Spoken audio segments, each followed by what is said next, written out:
Good morning, good afternoon if you are obviously further east. Good evening if you're down in like Australia and New Zealand. And yeah, hello. A lot has happened since the last live stream. We are going to start with the Chicago Blackhawks. Their abuse scandal has deepened. GM Stan Bowman gone. Former coach Joel Quenneville, Florida Panthers, gone. Kevin Sherrodale, who is currently the GM of the Winnipeg Jets at the moment. Oh, the Tash and the Goat, you've gone. I've just gone for the 1970s Dutch football player look.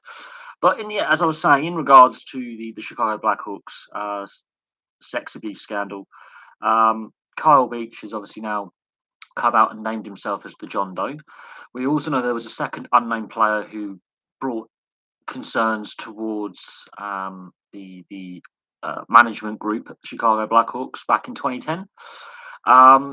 Bill Peters, who was actually an assistant at the Blackhawks at the time, obviously lost his job at the Calgary Flames over racism. So the 2010 Blackhawks team, there's a lot of question marks about the culture within that team and issues of abuse, both racist abuse and sexual abuse that was going on. And the only person out of that entire group that still has a job in the NHL is Kevin Cheveldayoff. As a Jets fan, I think personally he should resign as GM of the Jets. While he may have been pushing for action to be taken, yes, they are getting pressured. But the issue with the Chicago Blackhawks at the moment is obviously what's going on with the Aldrich sex scandal and what's come out of that. They failed to take action for 3 weeks at the time from when the allegations, which have now been proven correct, were raised by a former player. There was a second player who is yet unnamed who also raised concerns. We don't know if he was assaulted by Aldrich or was a witness or was aware of what was going on. We also know an NHL intern who was working at the Blackhawks at the time also raised concerns. And the Chicago Blackhawks took a further 3 weeks before any action was taken. They put winning the Stanley Cup over player and staff safety. So there was a culture issue at the time. Obviously, Bill Peters, the former Calgary coach, was in the organisation at the time as well. He ended up losing the Calgary job a couple of seasons ago to do with allegations of racism and abusing players physically, like assaulting players, attacking them. He's out of a job. So the organisation at the time is kind of a lot of spotlight, and Stan Bowman, the GM's gone. The former coach Joel Quenneville has resigned as Florida coach. Now that's interesting. He took charge of the game the day before, so that raises questions again about how Florida dealt with their end of the situation. And at the moment, Cheveldayoff, the Jets GM, is still in his position. He hasn't resigned. He had a meeting with the NHL, and the Stanley Cup takes place at the end of the season. So the next Stanley Cup will take place in May and June next year. With the Olympics, it might go into July. So it's at the end of the NHL season. So we were going back 11 years to 2010 when Chicago won their first of three Stanley Cups in 5 years. And yeah, there are question marks over the organisation at the time. Who knew what? There are players denying they knew anything until the allegations surfaced at the beginning of the summer, which has now been also proven to have limited truth to it. This I think more heads were going to roll in regards to this. I'm going to say scandal. It's definitely highlighting a lot of flaws with the system, and a massive spotlight is put upon the Blackhawks organisation for multiple reasons. To do with that season and how that team dealt with complaints from players and staff about working practices, concerns, not just with this Aldrich and then the Bill Peters situation, but other issues as well, like player welfare. We player and staff welfare is a big topic, normally in regards to concussion, playing with injury, mental health. But I think they will. I definitely think they will. I think their leadership guys. Taves is the captain. If he didn't know, that's BS. He's part of the leadership. They're part of the leadership group. And Patrick Kane's got a bit of a checkered off ice history with some of the allegations and legal entanglements he's had. They knew. Come on. If a player has come forward and said he was basically being bullied afterwards, and there was and former teammates like Brent Sopel, who was an NHL veteran, a stalwart of the game, saying, yeah, players knew. When you've got two ex-players who were in that locker room at the time, who were part of that winning team, who said, yeah, everyone knew. And then when you have well, look, we have to. I mean, I haven't actually fully read the full report, but the fact that everyone involved in that meeting, apart from Cheveldayoff, is now out of a job, tells you something. Now, as a Jets fan, I think Cheveldayoff should go, regardless of whether he stood up for Beach in that meeting or not. He still failed to act and failed to alert the authorities and go above his superiors and take it into his own hands and put player and staff welfare before winning a bit of shiny tin, basically.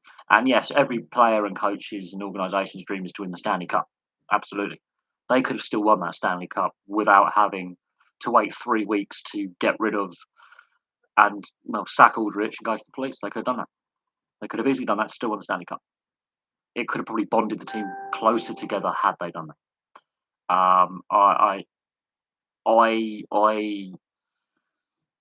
Yeah, I'm ashamed to be a Jets fan right now. Cheveldayoff is our GM. The statement released yesterday by the Jets organisation and Kevin Cheveldayoff is weak. And I face some abuse on social media for calling it out for what it is. He failed to act. There is a second unnamed player in this entire saga who also came forward, whether he was abused by Aldrich or not, or whether he was aware of what was going on with Carl Beach, and also went, "I'm going to support you in this. I'm going to come with you to the meeting when you make your allegation. I'm going to stand by you, regardless of who they were, because they've remained unnamed." There's an unnamed NHL intern, and of course, there's this high school kid several years later where he was given a letter of recommendation by the Blackhawks. That in itself is, well, that's all you need to know, really. That is damning. How far is Aylesbury away from me? Aylesbury. Okay, I have been to Aylesbury. From where I am now, I would say about 45 minutes by road. Um, there's no direct train route. I would have to do a fair bit of manoeuvring around, but it's around 45 minutes by car or motorbike. I have been to Aylesbury from this area before. 45 minutes to an hour using back roads. So I could easily get to Aylesbury if I had transportation. So someone would have to pick me up. I'm not. I've been advised by my doctor not to. I'm fair enough. Yeah, no, there is no way I'm getting to Aylesbury tomorrow. I've got obviously work first thing Monday morning, and I have been advised not to drive or ride. So I'm a motorcyclist. I've been advised by my doctor because I'm having some health issues. Even though I'm back at work, I'm still having a few health issues that aren't conducive to staying alive on a motorbike. It's called having low blood pressure. So I've got to keep an eye on my I'm having a few dizzy spells. I've had obviously a couple of concussions as well. So I've had a bit of blurred vision and stuff. And this is the concussion side of things. So at the moment, I'm not able to get to Aylesbury easily. I would have to get a couple of trains, but I'll actually have to go into London to come out of London. It's weird, really. Yes, loads of motorcycles. Once you've got your red license and your vehicle can go over 50 mile an hour. So yeah, your vehicle just has to meet 50 mile an hour to go on the motorway. That's a legal requirement. That's it. It's in the highway code. And yes, motorcyclists can use the motorway, but most bikers tend not to, simply because the back roads are more fun. Motorway travel is not the most entertaining and or safest for a biker. Is the Jets return to the NHL your favourite moment as an NHL fan? I don't know, really. That's an interesting question. I've been watching the NHL since before the first lockout and the first player strike. So I go back pre all three lockouts and the player strike. I've been watching the NHL before the Vancouver Rangers Stanley Cup final. I think the first season I watched the NHL was when Montreal was the last Canadian team to win the Stanley Cup. So I've been watching it a long time. So for me, I think my favourite moment was I don't really have one. I really don't. I think Liam Kirk getting drafted when he did was a massive plus moment in my fandom. It's definitely showing that the reach of the game and top level of the game is growing, and that the quality level of leagues across Europe and the world is definitely improving. And I think the, the Vegas Jets playoff series, while we lost that, Vegas entering the league was a good moment. The Jets' first playoff appearance since returning 2015, even though we got swept. Great moment. What was the Phoenix Coyotes, now the Arizona Coyotes, making the conference final in 2012. There's quite a few. There is quite a few, but I wouldn't say I have a favourite at the moment. I wouldn't say I have a favourite. I just enjoy the game for what it is. But yeah, I don't have a particular favourite moment. There are some moments that I think sit with me better than others. And at the moment, the NHL is facing a scandal that is massively damaging the reputation of the league and some of its biggest organisations.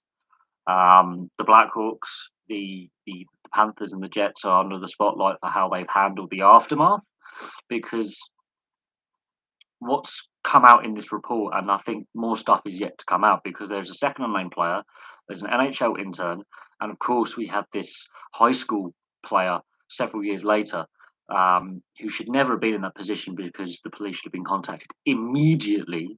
So yes, the NHL and its procedures, and one of the biggest organisations within the league, and other teams as well, are now in the spotlight for the wrong reasons.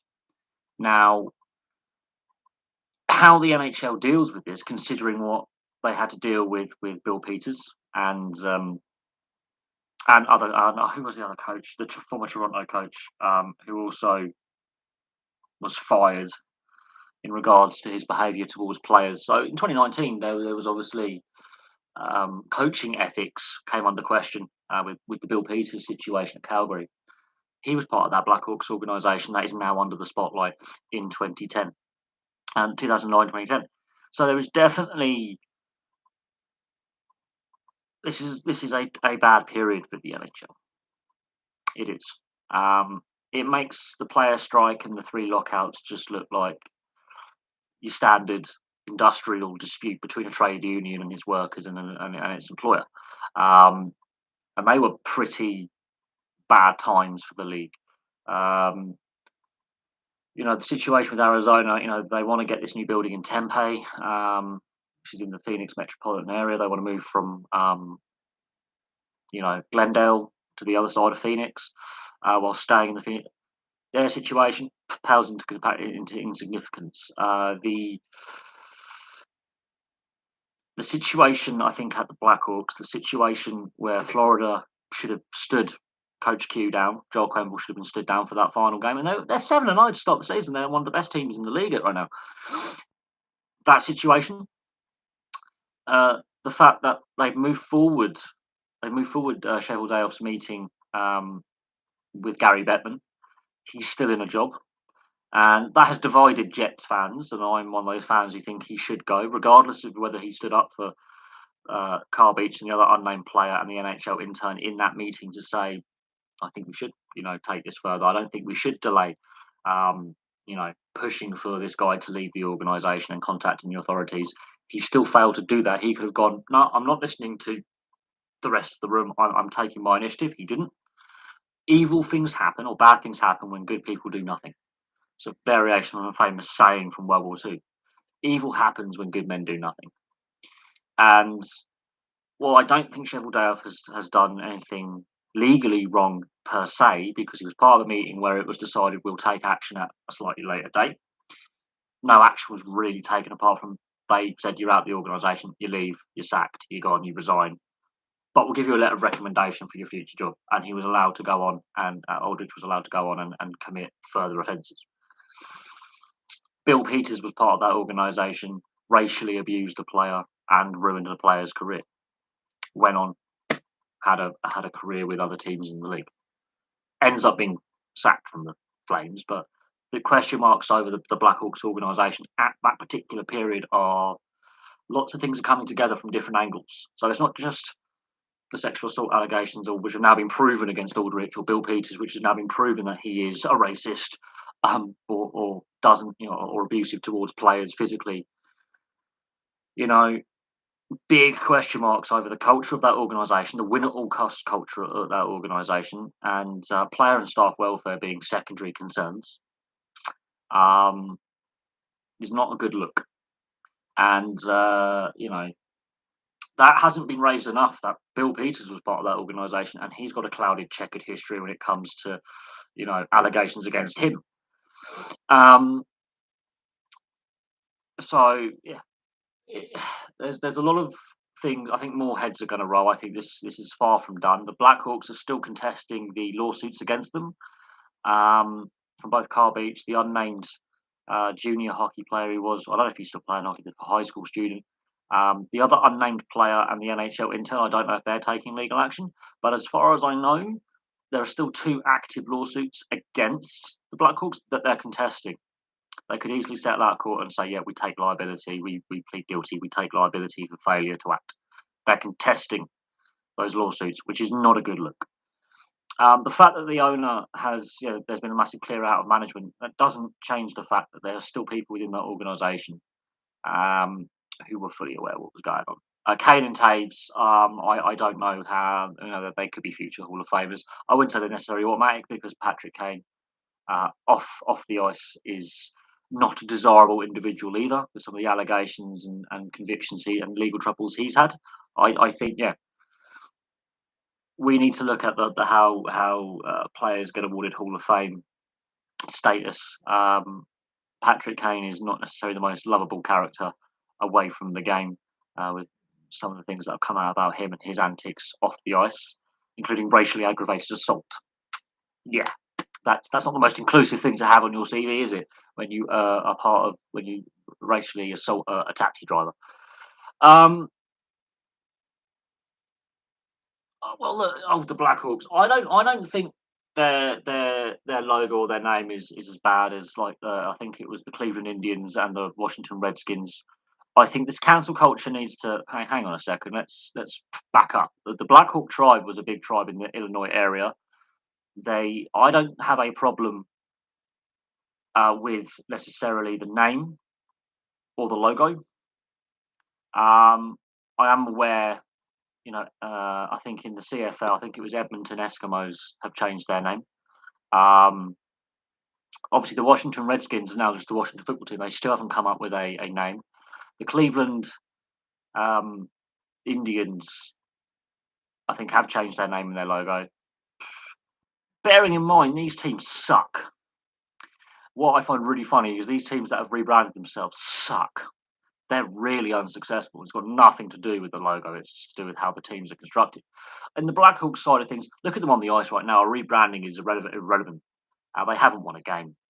Whether this scandal overshadowing the team is part of it, they showed signs last year of improvement in the last couple of seasons. It's not playoff team, but with the disrupted seasons, they showed signs of improvement. They are nearly as bad as the Coyotes this season. The Coyotes, they're a team that sucks. They basically decided to sell off the entire team, and they haven't won a game. So they're the second worst team in the league right now. There are shambles on the ice. There are shambles off the ice. I think the Blackhawks name works. You could have a black bird as the logo. A Black Hawk would be brilliant. That would. I think if they're going to rebrand the logo, that's it. You don't have to change the name. You could have a Black Hawk, as in a beautiful bird logo and some of and it's. There's a similar team over here in the UK who Streatham, who had a similar logo to the Chicago Blackhawks, and they had the Red Hawks, and it was an Indian head, and they've now got a Red Hawk. They basically slightly altered the name, but their logo, they got rid of the Indian head logo, which was basically the Chicago logo with slightly different colours, and they made it into a bird. We've got the Chelmsford Chieftains. They've kept their Indian Native American logo. We've got the Exeter Chiefs in rugby union. They've kept their Indian logo, although there is pressure for them to rebrand. Cancel culture's doing one up. It's doing one up. Public image is a big thing, and I think the Chicago Blackhawks right now don't have a public image. Their PR department must be just in meltdown, because I don't think there's any way they can come out of this current scandal looking great. And Kane and Taves, yeah, they knew. They're part of the leadership group. They knew. Let's not pretend they didn't.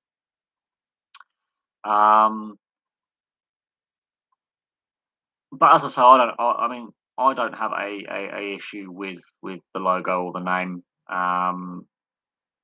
It's a minority of people. But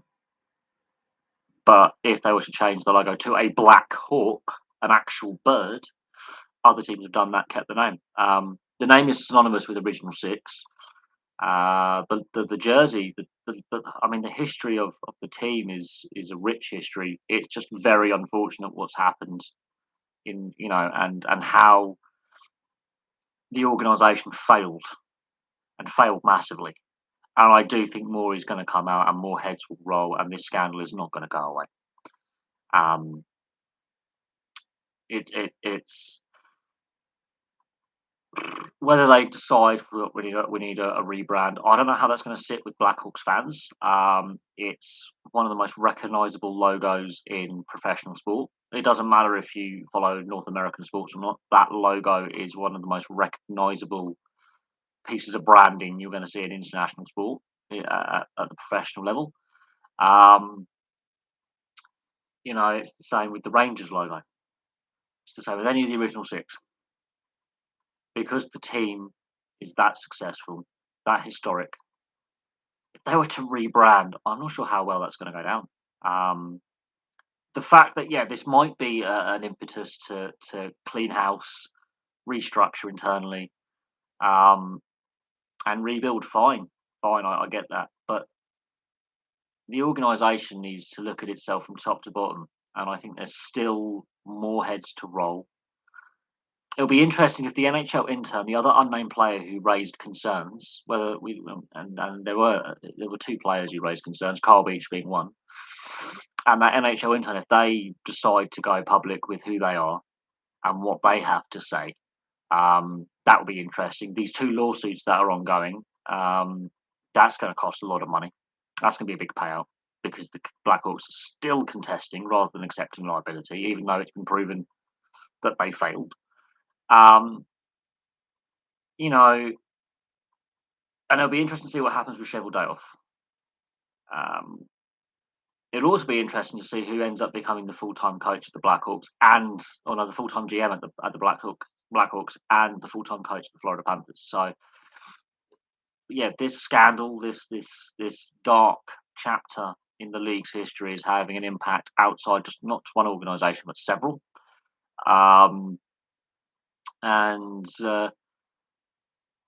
It really sums up a lot of things that are wrong with the structures of teams from top to bottom. I think every other team in the league is going to have to look at how they're structured and how they deal with complaints, not just of sexual assault, but of also bullying, racism, player welfare in general, employee concerns over a variety of issues. It's not just this one particular thing. Like when an employee or a player or a coach raises a concern to management, what processes are put in place to make sure that complaint is taken seriously and fully and thoroughly investigated, and appropriate action taken.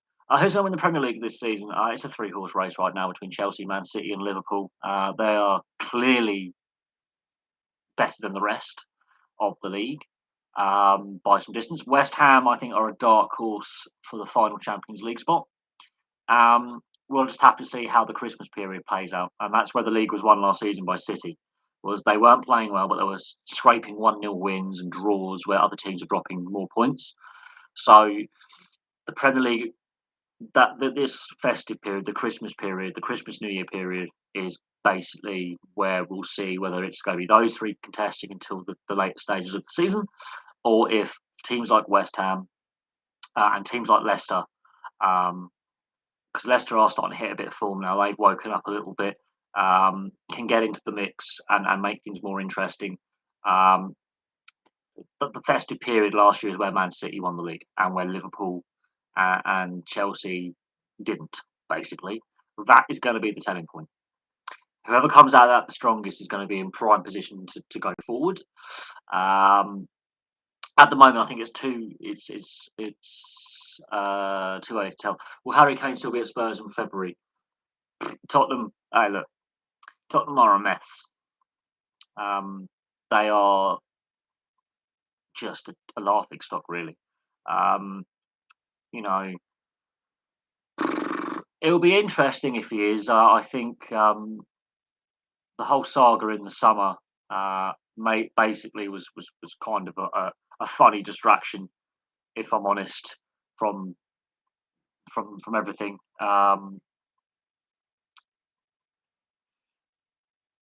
The team around him isn't good enough. There is clearly an issue within that dressing room. That's my personal opinion on that one. There's a massive issue within that dressing room. The fact that Nuno was like the ninth choice on their list of candidates tells you that in reality Spurs didn't want him as manager. They wanted someone else, and he's like it's like the Ronald Koeman situation at Barcelona. He wasn't their first choice. Better, I wouldn't say better managers turned the role down, but managers they had a list of managers in the order they wanted them, of preferential candidates. He was the ninth manager they went to, that's got to sit with the guy going, well, there were 8 other guys above me in the pecking order that they were interested in interviewing before me, or interested in getting before me. Gattuso, the fans kicking up a bit of a whinge about that. Beggars can't be choosers at times, as Barcelona are finding out. Koeman was, thrown to the wolves. Steve Bruce at Newcastle. If Amanda Staveley had her takeover be successful the first time round in 2017, 2018, Rafa Benitez would still be manager, I believe, at Newcastle, or would have stayed longer as manager. So Benitez and Bruce both faced the same problems, except Benitez, the fans were like basically licking his arsehole, and Steve Bruce, they were like, basically condemning him from day one. And it's not a good look for Newcastle fans when you look at the social media abuse Steve Bruce has faced. Regardless of what you think of him as a manager, he conducted himself with great dignity. He's had a massive impact on his family. And people go, oh, yeah, he's made a lot of money out of it. It's irrelevant. It's irrelevant. Money doesn't buy you happiness. Like, Steve Bruce is considering never managing ever again. And a lot of people are going, oh, great, he's a crap manager. Okay, great, football's been saved. Hang on a second, do you think you could do better? Some of these armchair fans and some of these some fan bases really have some real toxic minorities. And while I don't particularly, as I've obviously watched so much sport, I don't particularly hate certain teams or clubs or individuals as much as I used to, or dislike. But I'm kind of like got a bit of smug satisfaction that Newcastle are where they are right now, and I've got a lot of Newcastle fans who watch and subscribe to this channel over the years. I've got a lot of fans from the Northeast who watch this channel, and I'm ashamed for them because there's a minority or a majority, I don't know how the Newcastle fan base feels on the whole situation, who have been rather toxic and vile in their abuse of a guy who had faced the same challenges as Rafa Benitez. And ironically, the league finishing positions weren't much different in the two previous seasons. They weren't much different. The style of football was, but I think Steve Bruce was being very pragmatic in the way he was dealing with the team. And yeah, some of his signings didn't work out. and obviously the players were lacking a bit of confidence at the start of this season.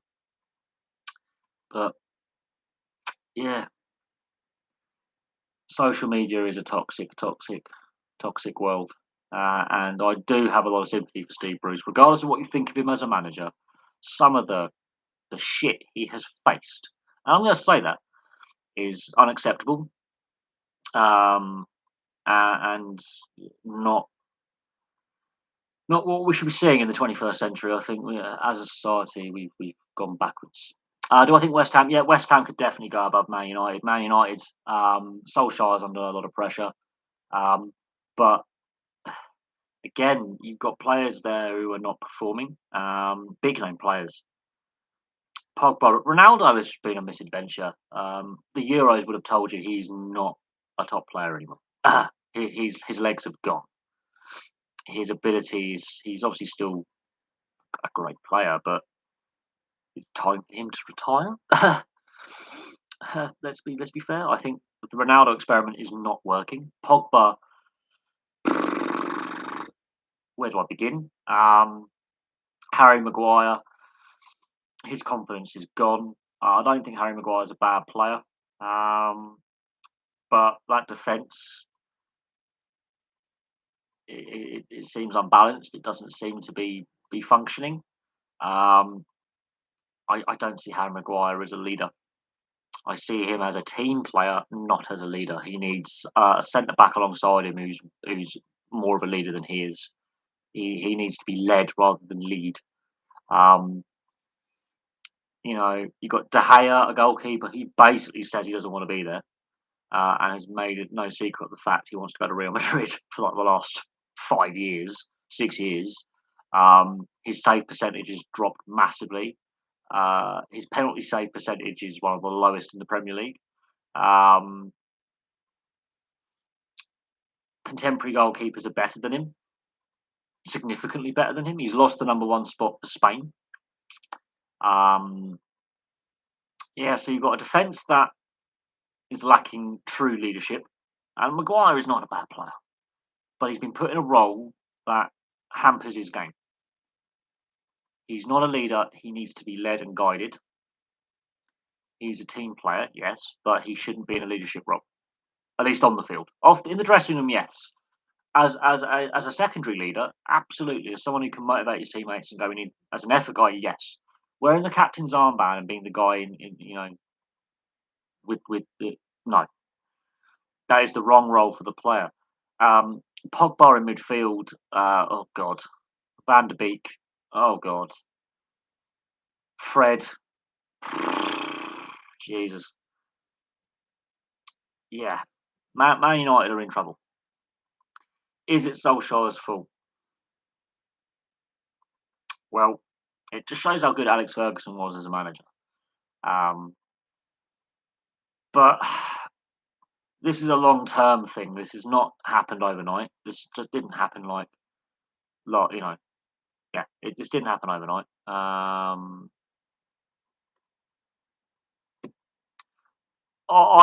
I can see why Ronaldo isn't captain because his ego. He very much thinks he's bigger than the club. I personally don't rate Ronaldo for his attitude. His stats tell you obviously how superstar player he is, but he's an arrogant bastard. And there's allegations about him off the field that still won't go away. And he's trying to present himself as this like, oh yeah, I've got I'm a family guy, blah blah blah blah blah, squeaky clean. He's a tax fraud. Yeah, he's a tax evader.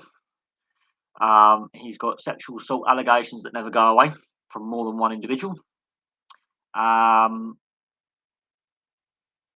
so yeah, I'm just gonna leave that there. Um, he's not his squeaky clean image, and then he got mocked for his like getting rid of the soft drink for the water. Great, cool. His kids are going to have no fun growing up. Oh, look at my dad, he's super famous. Yeah, but you're going to be in the media spotlight for your entire lives and not be able to have an actual private life because your dad. He got mocked on social media in the summer at the Euros, which I found was brilliant. And then other players were like, give us more. I need as many sponsorship deals as possible. This guy doesn't pay his tax. I do. I need to make as much money as possible. Um, the fact he's not been in that squad for a very long time. I think Solskjaer was still playing when he first came to Man United. That just shows how long Ronaldo's been around, but he's not playing well. Um, I think he is a massive ego. I think that dressing room is divided. Um, I but I don't know how. Well, the issue is, the players didn't. The players played to get Mourinho sacked. Quite frankly, so there is problems at that team. Um, yeah, there's been several. There was allegations when he first joined the club when he was a teenager. There's obviously been the Vegas allegations. I believe there was another allegation as well. So yeah, he's not squeaky clean. When he first joined the club in what was it, 2003, 2004, he was like, what, 19, 20 years old, something like that. I think there were two allegations made against him. Now, obviously, statute of limitations work in his favour when it comes. There is a, and this is where I do think um, the law needs to change. But we can discuss that on the other channel on the History Buff, and I'm not going to go into that now. But yeah, there were other allegations against him. Um, and make of that what you will. But if you have multiple allegations by different people, um, it doesn't matter that you're big superstar. Um, look what we've seen in other sports. Look what's happened to the Chicago Blackhawks. Um, Multiple allegations against an individual, no action taken. Carried on doing what he was doing until action was taken by a different further down the line. Easily preventable. So yeah, when you've got multiple allegations against individuals, like, yeah, and it's not. It's the same in the music industry. It's the same in the fashion industry. It's the same in the film industry. Anything to do with entertainment, be it sport, pro wrestling. There's lots of allegations of misconduct in pro wrestling, professional sport, the entertainment industries. It's a thing. It's a thing. And at the moment, football has got this dark underside to it, where, I mean, look at what's happening with Man City. How many of their players have been accused of sexual misconduct, basically? I mean, Mendy currently awaiting trial. How many of their players, current and past and present, have had allegations, a lot of them proven, of some rather undesirable things. There is a culture issue within the sport, and some teams especially seem to have this seedy side to them. And I think of it from this point of view. There's definitely, and some of it is a bit of misadventure, but at the same time, a lot of it is to do with the culture within the sport. It's the same in rugby league with a drug and alcohol culture, and that then leads to other more serious legal troubles down the line when it comes to, like, assault, sexual assault. Jared Hayne. Um, Jack de Belin being accused of what he was accused of, and then being eventually found not guilty. But it's like rugby union. There is an alcohol culture there as well, and a certain extent a drug culture. I mean, Cipriani is the best one. Several assault allegations. Um, Derailed his career massively. Ruined his international career because he just couldn't stay sober. Always getting into some kind of trouble. Some of these American football, the NFL. If you look at the NFL and the amount of criminality that happens, domestic violence cases, firearms offences, drugs offences, dog fighting. Michael Vick, oh yeah, one of the best quarterbacks for stats, but also his conviction destroyed his career. Michael Vick doesn't do a dog fighting ring. Um, yeah, I think he wins the Super Bowl or two in there. Oh, but he decides to run a dog fighting ring for money. You can't make this up. Roethlisberger, many allegations of misconduct against him. The Minnesota Vikings party boat scandal. The list goes. I mean, I've covered these on videos. Like, there is definitely uh, there is definitely, in my opinion, a toxic, seedy underbelly to professional sports.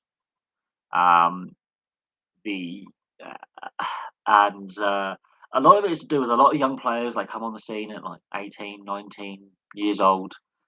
They have that good breakout season, and then suddenly the big money comes thrown at them, and they don't know what to do with it because a lot of them, their only goal from a very young age is I want to make the big league, I want to make the professional ranks, I want to be a superstar. They don't have the real world education that they need. They've been in these youth systems which have basically said this is what you're going to be. They're not given enough um, life experience outside of what they're doing. They've been at these academies, they've been in the youth systems, they haven't gone out and had a proper job. They haven't had to face the trials and tribulations, especially in football and in the US collegiate system. They've basically been wrapped around in cotton wool. They're allowed to do what they want on these sports scholarships. Uh, as soon as they've been drafted, especially like the NBA, they sign these massive multi-million-dollar contracts. They're getting a lot of money very, very young in their late teens, early 20s. And that's all they ever know. They, and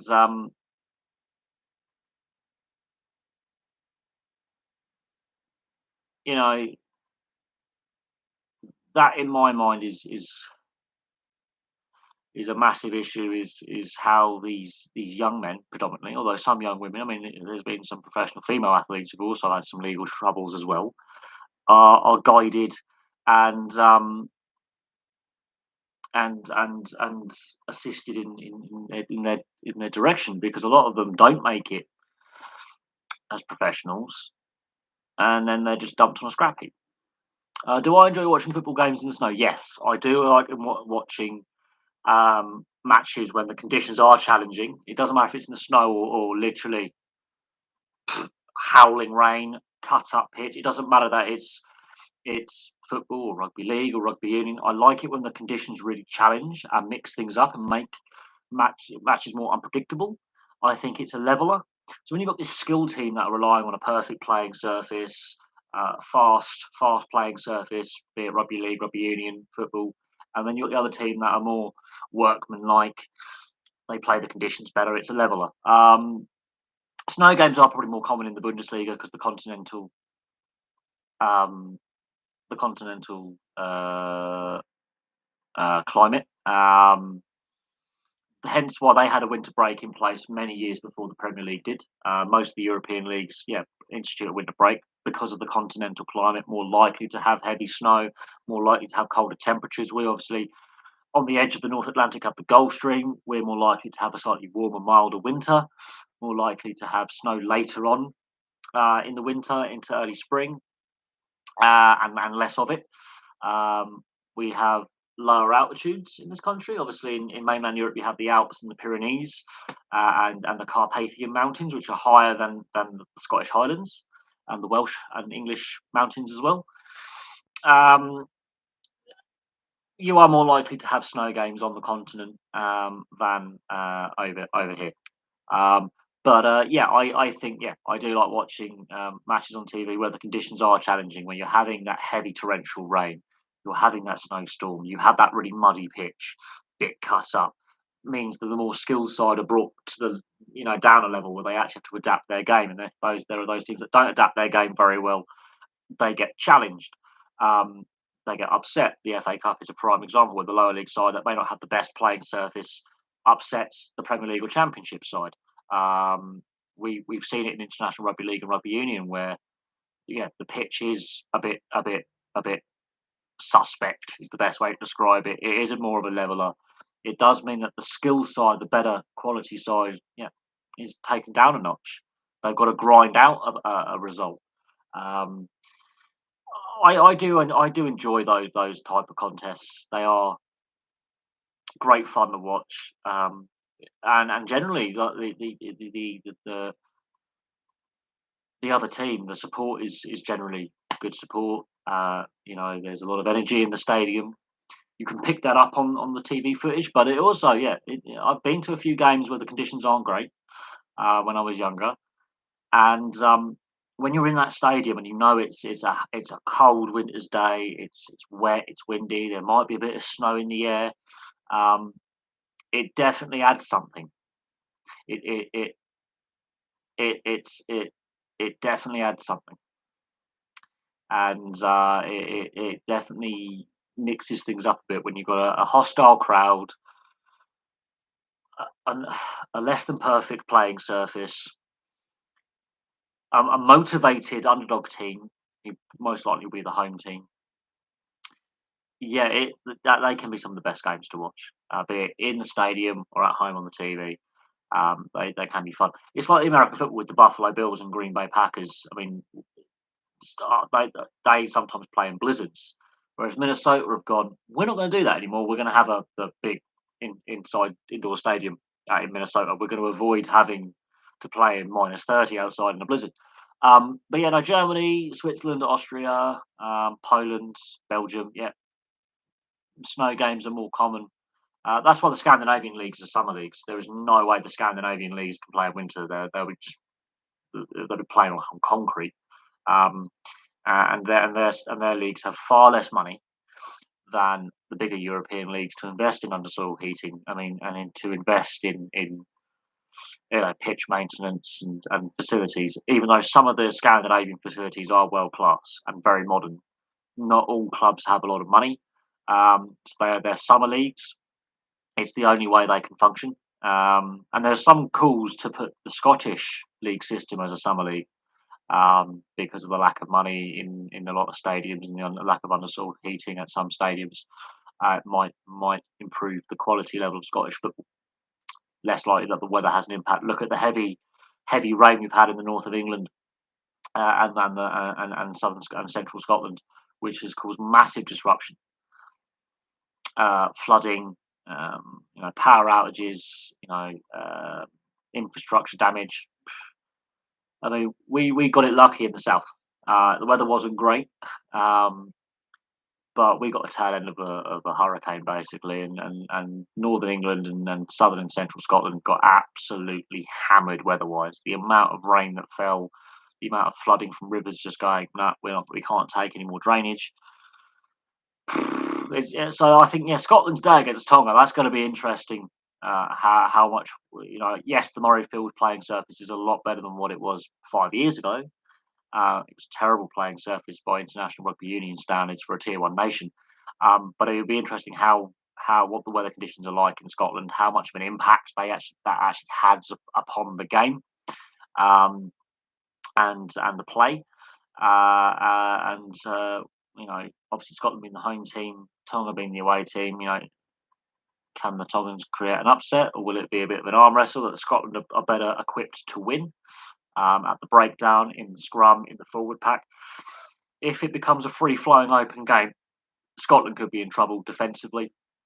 In attack, Scotland play a very similar unstructured style, but defensively, if it becomes free flowing, it goes into the Tongan strengths of playing flair and off the cuff.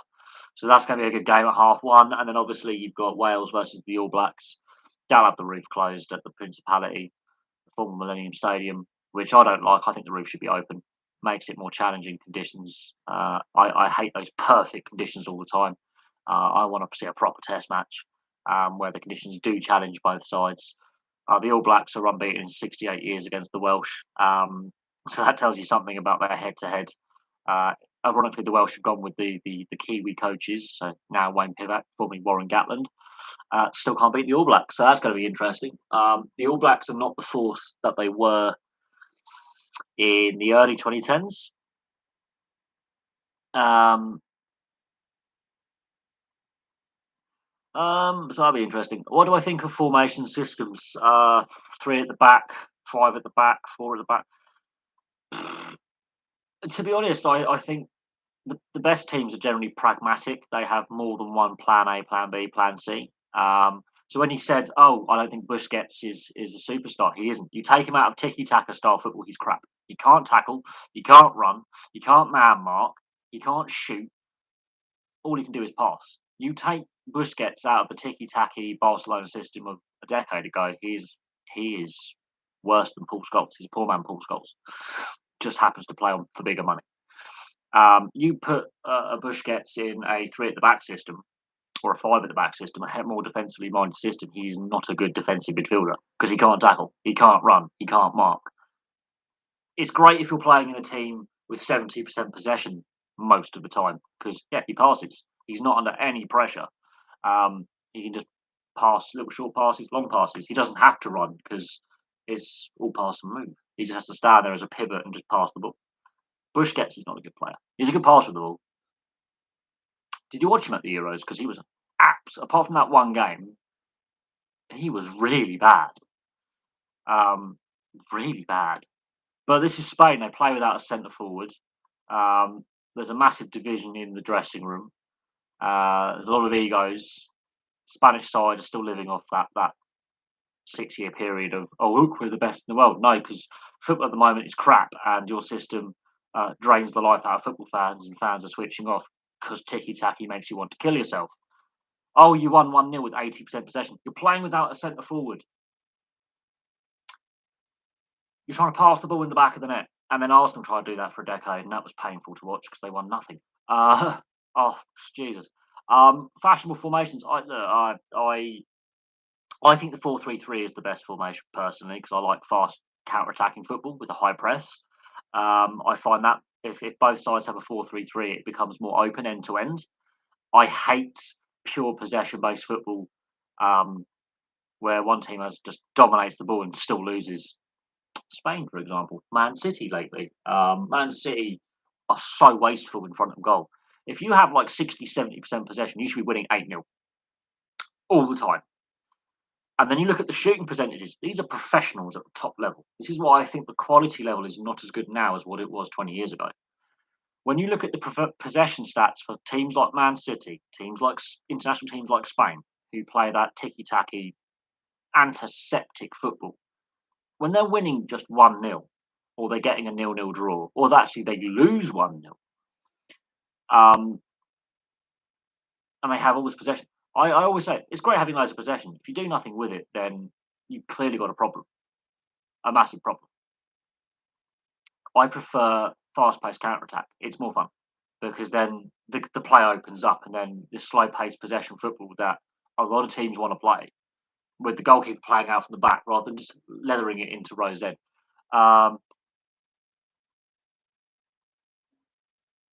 Oh, he's great if you're playing 70% possession, and all he's got to do is be a pivot.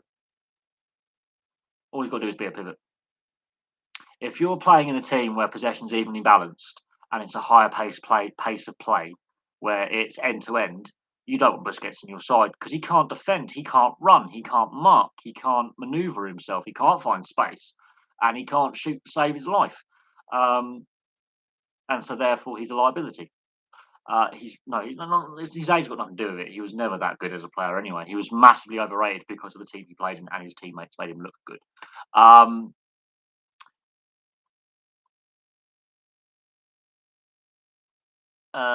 What could explain a decrease in talent level? Overcoaching, over professionalism, the amount of money in the game, less players playing with passion, and the rise of social media as well. Some of these players spend more time playing Fortnite, like Patrick Laine and others in the NHL, or Pogba on his Instagram. For me, there's more distractions, social media being one. There's more money in the game. You can have too much of a good thing. So players are playing for paychecks rather than for the love of the game. And that, I think, is across all sports. I think rugby union, rugby league, football, ice hockey, motorsport. Motorsport, I do think, is less entertaining now than what it was 20 years ago. I'm not going to put any punches there. A lot of team sports are, I think, of a lower quality now. I think we've peaked because the style of play, an average player now is commanding a massive salary, whereas an average player 20 years ago had to work twice as hard just to get a third of the money he's getting now. You had to put in more effort to get paid. If you were a squad player or just a depth player, you had to work harder on the training field. You had to work harder in a game to get the recognition with the paycheck, the big money, and the appearances. You had to work to get into the team. Now it's managers are going, oh right, we're going younger, so they're throwing in the youngsters before they're ready, which I think is a lot, which damages their development. The managerial turnaround where like, oh, okay, we've lost six out of the last 10. The manager's got to be sacked. We've got to sack the manager. Sack the manager. It's always the manager's fault. It's never the fucking player's fault. Um, Too many generic players where they're all pretty much the same. Um, Emphasis on top goal scorer for Ballon d'Or, so Messi and Ronaldo, rather than best overall player, so a Figo type, um, a Paul Scholes type who may not score 40 goals a season, but he creates 60. Um, Analytics, too much analytics, overcoaching in attack. So you're overcoaching the flair out of players. You're suppressing players' flair and expression in attack, where formations are too rigid, and tactics are too rigid. Um, Ticky tacky football, Jesus Christ, God. Um, okay, how am I a flat earther? Oh, go away. Fuck off. What's diffraction? Do your subs now on the flat earther? What a drivel!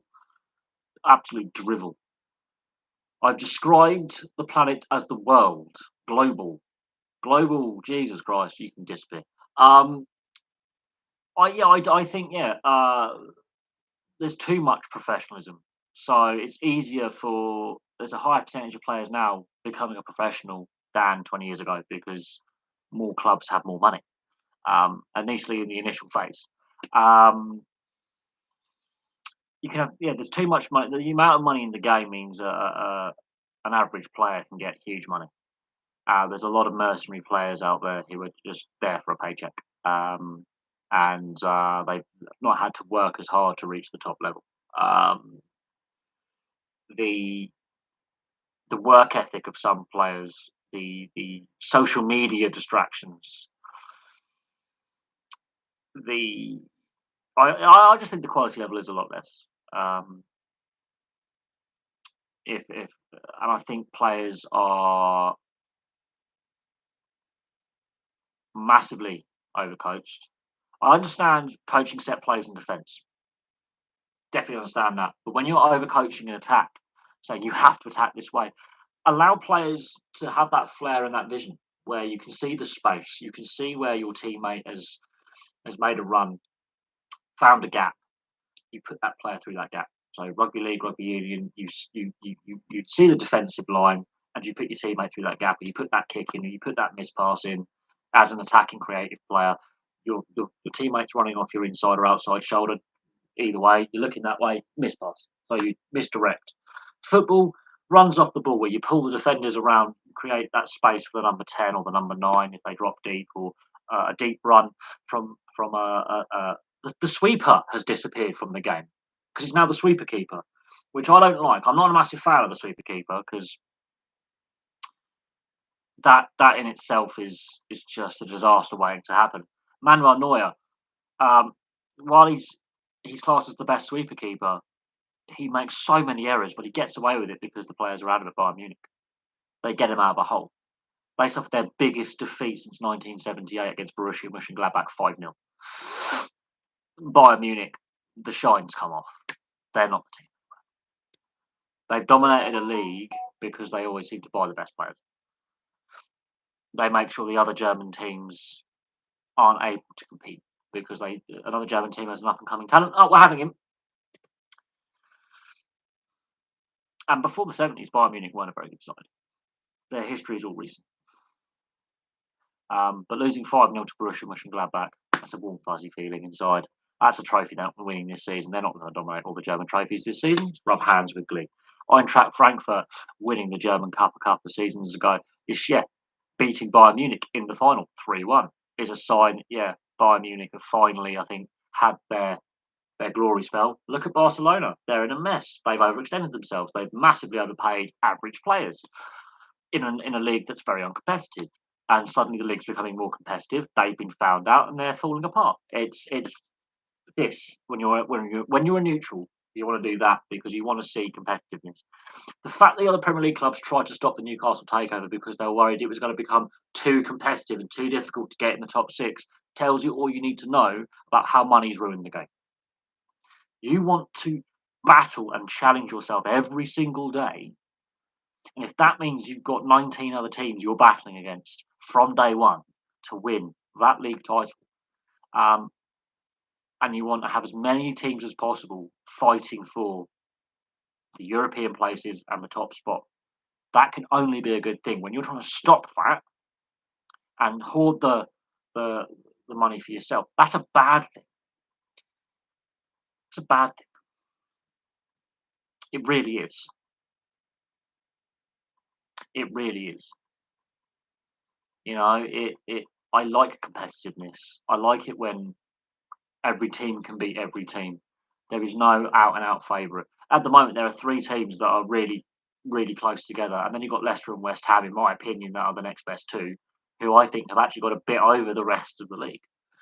So there's a mini league, and the rest, and it's shown that the Premier League is becoming more competitive every season. It's no longer a 2 or 3 horse race; it's now a 5 or 6 horse race, at least for a large proportion of the season before it starts to breakdown. The France Portugal debate over like the coefficient rankings. Portugal overtook France in the last season. Um, it helps if other teams win the French league, and Lille did that. Their budget is the entire salary of Neymar for 2 seasons. That's their budget.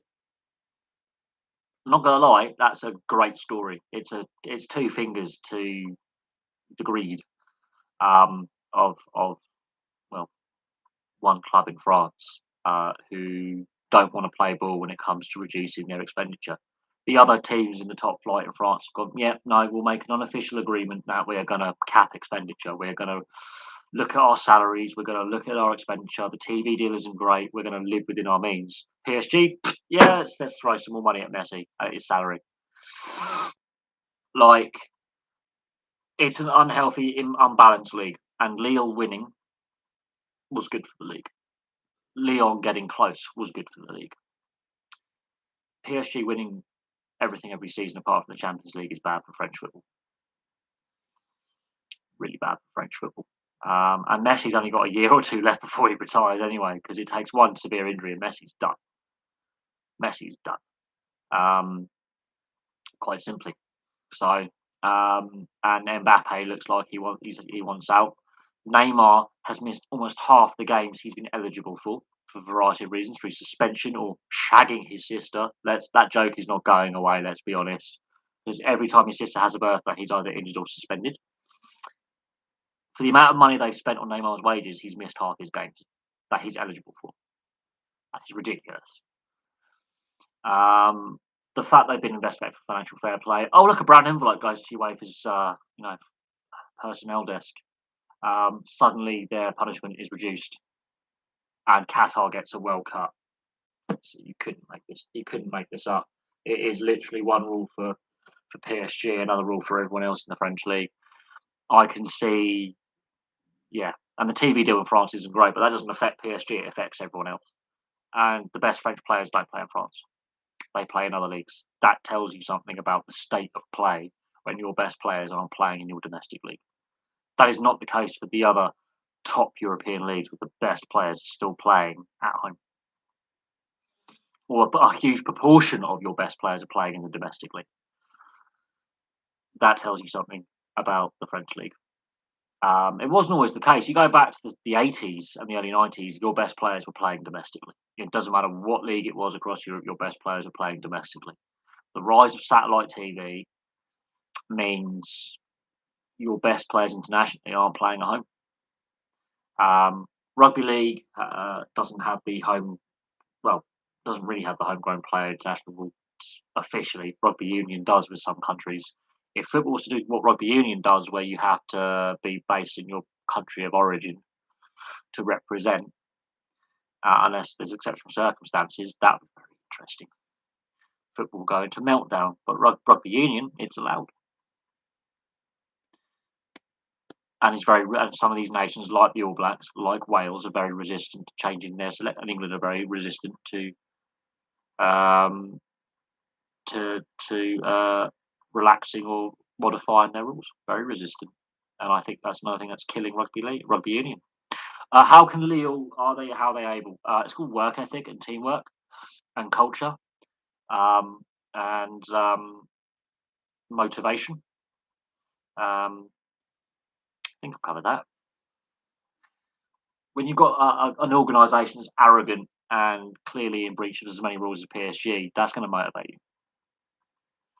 When you have an organisation such as PSG that is that arrogant and overconfident, that is a great motivator for the underdog. It's a great motivator for everyone else to go, they're not that great. And they're really not. They're really not. They basically bought the league. They assume that they're better than everyone else. They're really not. They're as human as anyone else. And yeah, they bleed like anyone else. That's it's a psychological thing. When you see them as just arrogant, and when you have like a good man manager who goes, they bleed the same as everyone else. Tackle the bastard.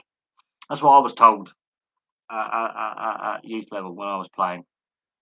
It's like, okay, they may be more skilled than us. They still bleed like us. You hurt their star player, he gets hurt like the rest of us. You put a tackle in, especially in rugby. They're just as human. They're just as fragile, if not more so. Hit them hard. That first 5 minutes of the game, go at them, rough them up. They won't like it.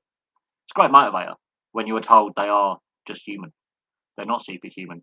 Put a couple of rough challenges in early on, rough them up a bit, get them off their game. It's a great motivator. If you've got a manager like that who can motivate you like that, day in, day out, going, they're human. It motivates you for your season. It motivates you for the challenge. That's how Lille are able to keep up.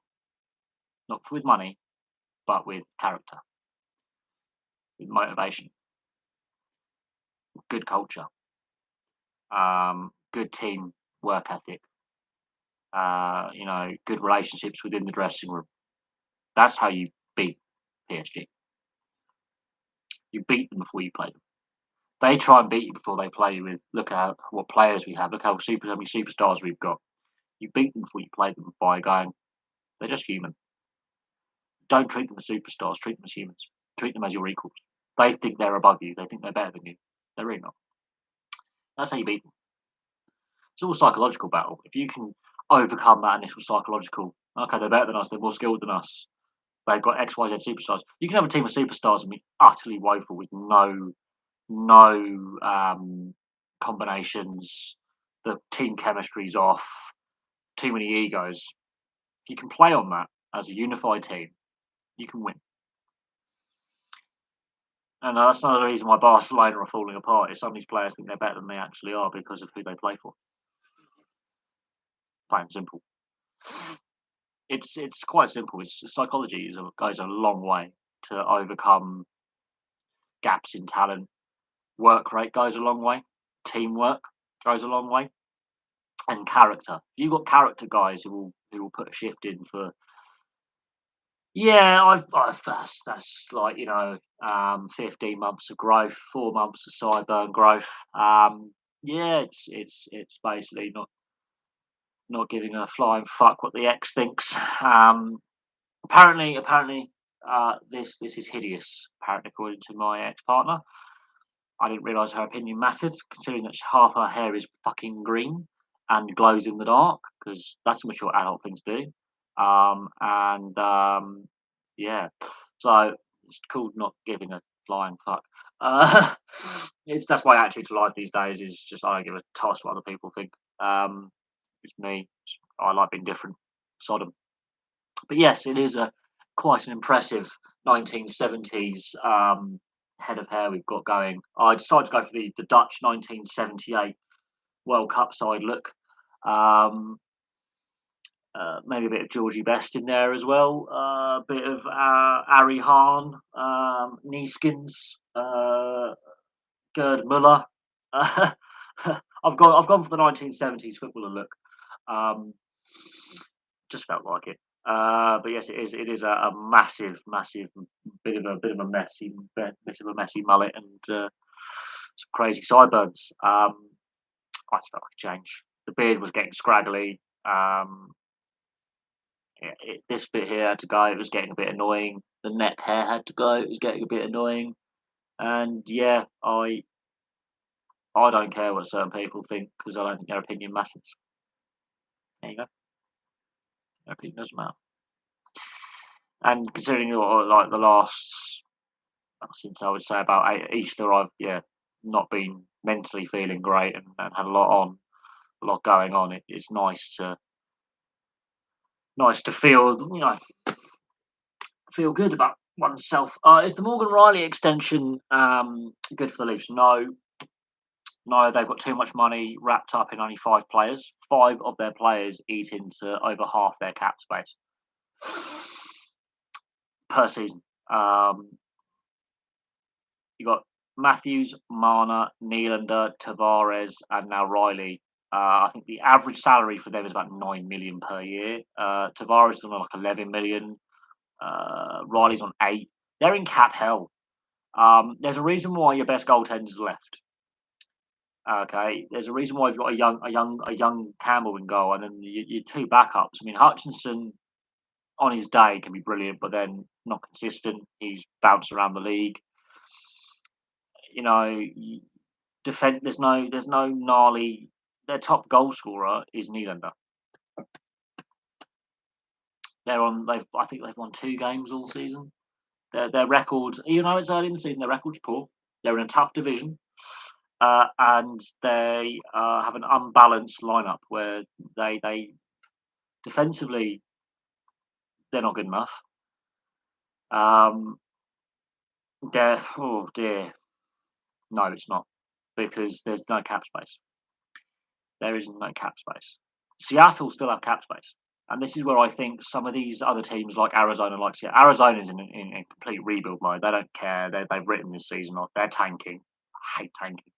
But the organisation wants to tank. The players don't. The organisation does. They've got cap space. Seattle's got cap space.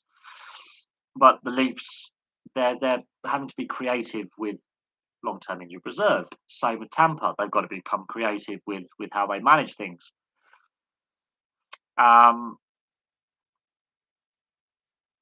And you can also watch the Elite Hockey League on Free Sports as well. So yes, and Free Sports, if you've got the right free sat box or the right free view box with the right frequency, you can get Free Sports. But you can also still watch the Elite Ice Hockey League as well, and you can watch some of the European leagues. And the NHL. So Free Sports is a free-to-air channel that's part of the Premier Sports Group. Check it out. But no, the Morgan Riley extension. When you've got not quite a flat cap, the cap is going to go up very, very in minute numbers, and you've got 5 players. Bearing in mind an NHL roster is 23-man roster, plus you have about 7 or 8 players that are on 2-way contracts with the AHL, maybe 10 in total. You're going to have to get very creative when you call players up, put players on waivers, trades, free agency. They're going to have to be very, very creative in the next 12 to 18 months to stay under the cap. If they have a poor season like they're looking likely right now, this could be a very long season for the Leafs if things start going wrong and they're paying 5 players over half their cap money. 5 players constitutes, I think 50 to 60% of their cap is in 5 players. 40, I think it's 48.5 million is invested this season alone on salary in 5 players out of a salary cap of 82.5 million. So over half your salary cap for the year. I know that salary cap in the NHL is weird because you've got like weighted contracts that do this and do that, where some contracts go up year on year, some contracts go down year on year because there's signing bonuses. But if you break down their contracts into equal parts, over half the cap is invested in just 5 players when you've got a 23-man elite roster, plus you've got the 2-way contracts as well with the AHL and development contracts with the ECHL as well, where players are assigned, which do sort of count against, because when they're at the lower level, it counts less against the cap. When you've got 5 players out of however many have been given contracted players, which take up over half your cap. That's really bad cap management. Kyle Dubas does too much by analytics. He's a nerd, basically. He's a number cruncher. He's an accountant kind of GM. It didn't work for Arizona. It's not going to work for the Leafs. The Shanna plan is not working.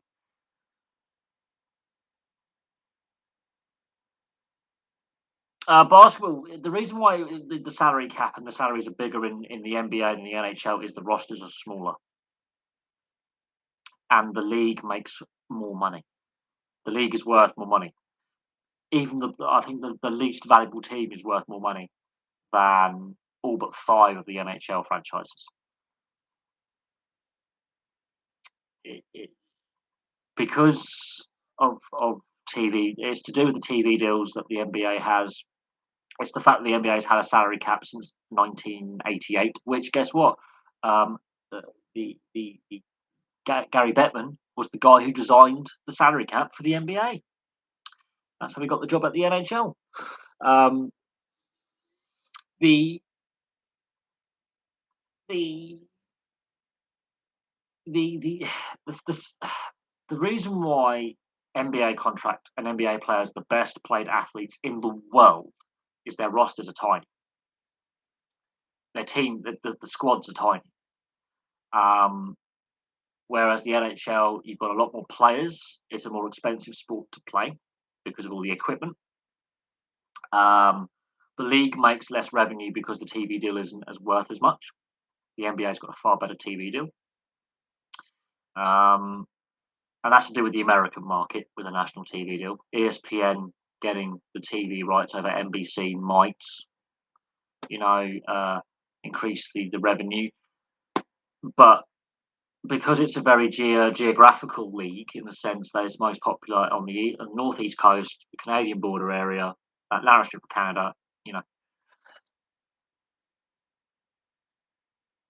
Yeah, look, you need to have depth, guys. You need to be able to roll 4 lines. Plus, you need to have 6 D-men with a 7th D-man. You can step up and cover for injury. You need to have you can't carry players in an ice hockey because it's a contact sport and it's a brutal contact sport. You can't afford to carry anyone.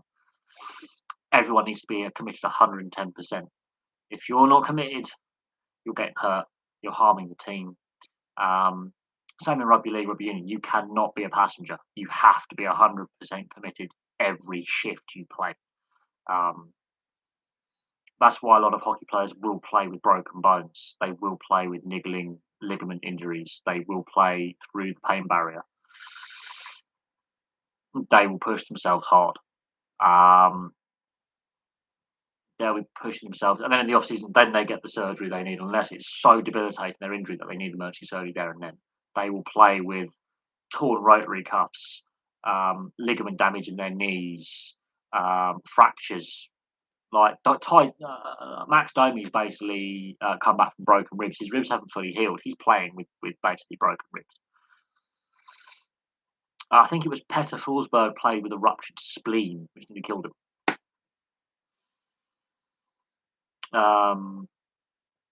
You know, orbital fractures, missing. I mean, I forget which the Columbus player. Basically, his eye just was out there, and he played on with half his eye hanging out. Um, yeah, you can. It is a squad effort. Players will play with niggling injuries. Some of their injuries are actually debilitating. Mario Lemieux couldn't even tie his own laces. He had to stand on the intercontinental flights because his back was so bad that he was still the best player in the league, but he was playing with a debilitating, I think, 2 herniated discs and a fractured vertebra he was playing with at one point. Like he couldn't bend down. His back was ruined. Um, you know, had he not had those injuries, he would have surpassed Gretzky, I have no doubt. And he still outscored Gretzky, I think, in 3 of the seasons he played when Gretzky was still playing. So, Mario Lemieux, he couldn't tie his own laces on him. He had to get teammates to get him into and out of his gear. That's how injured he was. And Mario Lemieux, in my opinion, yes, he played less games. Yes, his health issues because he has had heart and cancer problems, and yes, his back complaint. He missed like an entire season. Um, Had he played all available games that the Pittsburgh Penguins were playing, had he not missed any games, he would have surpassed Gretzky. I have no doubt. In my mind, um, Gretzky was very, very lucky in his career not to have a lot of serious injuries. Gretzky, I think, rarely missed a game. Mario Lemieux missed about 4 or 5 seasons worth of games. Can Ovechkin? Well, the way he started this season, where his points per game is above the amount of games played, yes, yes, he's getting better with age. Um, I think the style of hockey that we're playing now is better than when he came into the league in 2006. Um, I think having those disrupted seasons where there was breaks in play, especially a shortened season last season, I think has definitely benefited Ovechkin. He's more rested, which I think can extend his career. But yeah, but Jaromir Jagr is still going. Jaromir Jagr is still playing at the top level. Admittedly, in the Czech Republic, he's still going and he's still scoring and getting assists. While his NHL career, his knees are completely destroyed. Um, yeah, it's subjective. Is Gretzky the greatest of all time? If you look by the stats, yes, he holds most of the records. Not all of the records, but most of the records. So if you're going by pure stats and being analytical, oh, he's the greatest. But if you actually go by each era and how the game is played differently, it's very hard to compare because Gordie Howe basically played for 40 years. Um, not gonna lie, he played in 2 top leagues. He took some time away from the NHL and then came back. So Gordie Howe is Mr. Hockey. Mario Lemieux, his points per game ratio and the fact he did actually outscore Gretzky at Gretzky's peak.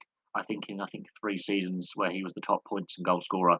Bearing in mind he was playing with a broken back, pretty much where he couldn't bend down, had to stand on flights and trains when they're going between on the away trips, and had to get his teammates to basically dress him because he couldn't bend down to get him on the ice. And doing what he did and the amount of pain he was in, um, is outstanding. I mean, I think Ovechkin has been very lucky again, not overly having many injuries, not a lot of suspensions, not missing a lot of game time. Um, I think he can if he carries on the current rate of scoring. Um,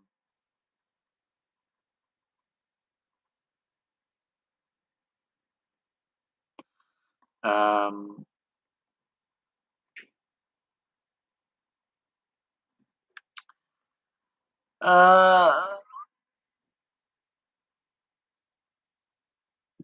I think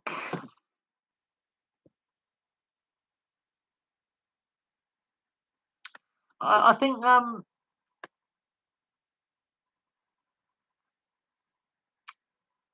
is Gretzky the goat? Is he the goat? It's subjective.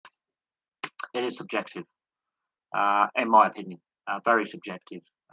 He's won less Stanley Cups than Mark Messier. So there you go. Mark Messier's won more Stanley Cups. Mark Messier is, I think, the third or fourth best player for points, but he's won more Stanley Cups. Jaromir Jagr has technically played more professional games, admittedly not all in the NHL, and has had a long career. Gordie Howe has again played more professional games, but the NHL, when he looks at the NHL records, not other leagues, which are current or non-concurrent. Um, so you have to take that into perspective as well. Is when it comes to the record books, the NHL gets really weird about other leagues that aren't the NHL, where players go and play professional games, and the records outside of the NHL because they believe the NHL is the superior league for quality and everything like that. And Gretzky did also play in the WHA. His WHA records for the Indianapolis, I think it was Racers, um, aren't counted by the NHL towards his games played. Same with Gordie Howe when he played in the WHA. Again, his stats in the WHA are counted for games played, even though he had played from 19. I think it was 1946 or 1948 till 1981, 82, something like that. He played for over 4 or 5 decades, which is ridiculous. Jaromir Jagr first played his professional game the year I was born, is still playing now. That's a 30. He's been playing for 32 years, nearly 33 years. He is still playing. His career is longer than Gretzky's. If you add his KHL and Czech Liga totals with his NHL totals for games played, points, and all that, he is again better than Gordie Howe. And I think he's had more games played than Gretzky, and I think possibly more points than Gretzky. If you count, Jaromir Jagr, the fact A, he's still an active player. B, he's had a longer career, but the NHL doesn't count the stats and figures of other leagues when it comes to their history books, which I think is a flaw in their data collection. I think they need to acknowledge that these players have played in other leagues. These players are still playing. I think they should acknowledge the WHA totals because that's why it's the same sport. It's played with the same rules. So, in my opinion, yes, I do think when it comes to the stats, you have to consider the non-NHL totals when they've hit the professional ranks in whatever league they're playing. Because the fact that Jagr is still going at Kladno is ridiculous. Absolutely ridiculous. I think he wants to play longer than Gordie Howe as a professional, and I do honestly believe he will get that longevity award. He could play till he's mid-50s.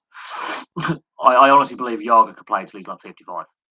He's showing no signs of stopping. The guy is an absolute machine. The greatest of all time of every era. The sport, ice hockey is one of those sports where the sport has massively evolved more than others. Massively evolved. I don't know what you would class as the modern era, though. I think the introduction of compulsory helmets might be classed as the modern era. But then you how you now got the 3-point game. So what do you class as the modern era?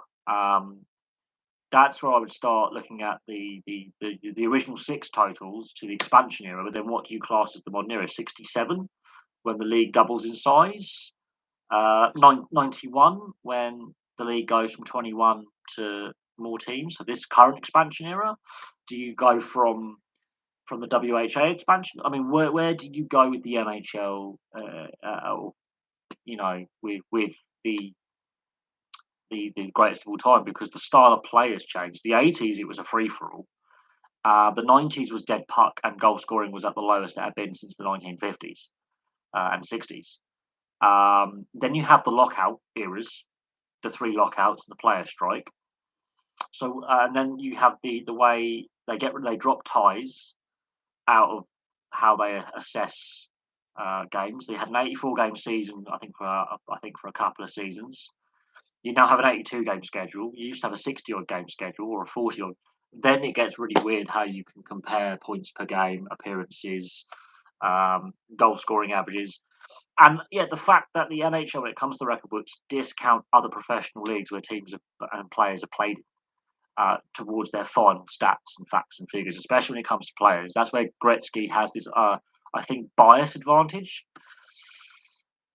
How do I say? They're an average. Look, they're playing as a normal expansion team, other than Vegas would play. I don't think they're going to finish. They're not going to be the worst team in the league.